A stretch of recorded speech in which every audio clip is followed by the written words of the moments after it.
Dying.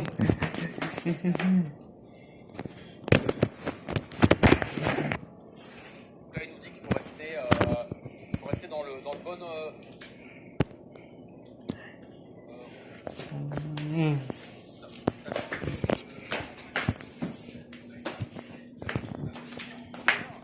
Différents symboles qui permettent d'indiquer en fait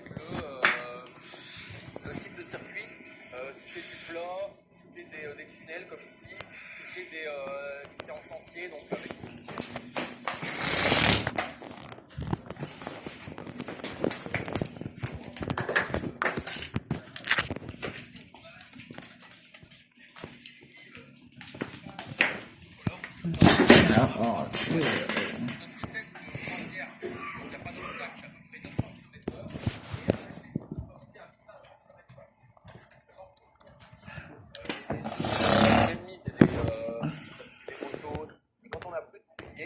à chaque fois qu'on touche quelque chose, un petit peu comme dans un Mario Kart, on a plus de et les tirs pour les drones blindés. Là, j'aurais dû prendre. Voilà, il nous met des petites indications pour les drones blindés. Là, j'aurais dû prendre. Voilà, il nous met des petites indications dans le jeu pour les drones blindés. Là, j'aurais dû prendre. Voilà, il nous met des petites indications dans le jeu pour les drones blindés. Là, j'aurais dû prendre. Voilà, il nous met des petites indications dans le jeu. Dès qu'on touche à un drone blindé, ça nous met ça la première fois et ça nous indique qu'en fait c'est un élément indestructible. Il y aura d'autres types d'ennemis, des indications dans le jeu pour les drones blindés. Là, j'aurais dû prendre. Voilà, il nous met des petites indications dans le jeu pour les drones blindés. Là, j'aurais dû prendre. Voilà, il nous met des petites indications pour les drones blindés. Là, j'aurais dû prendre. Voilà, il nous met des petites indications dans le jeu. Dès qu'on touche à un drone blindé, ça nous prend moins de 10 secondes. Dans le jeu, des drones de sécurité volants, etc.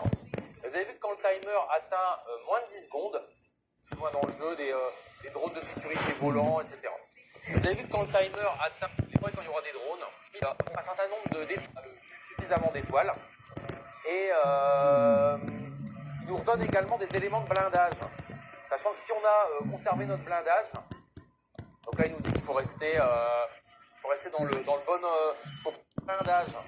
Sachant que si on a conservé notre blindage, donc là il nous dit qu'il faut rester dans le bon. Il faut prendre le virage dans le bon sens, sinon on ralentit. Donc là il nous dit qu'il faut rester des éléments de blindage.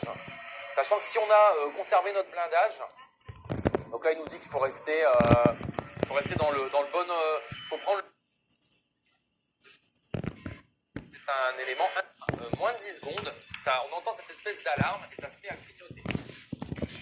Donc là, ils nous disent lockout for crazy mag cycles, c'est-à-dire les vélos magnétiques, les vélos sur coussins magnétiques. Et là, si j'ai un shockwave,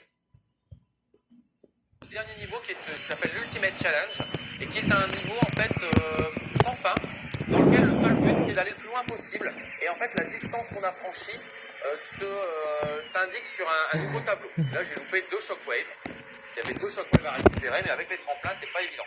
Et vous voyez au loin, on voit un drone d'attaque, ce sont des drones volants qui eux nous balancent et point barre. Pour pas trop ralentir, quoi. Mais c'est quand même assez impressionnant. Hop là!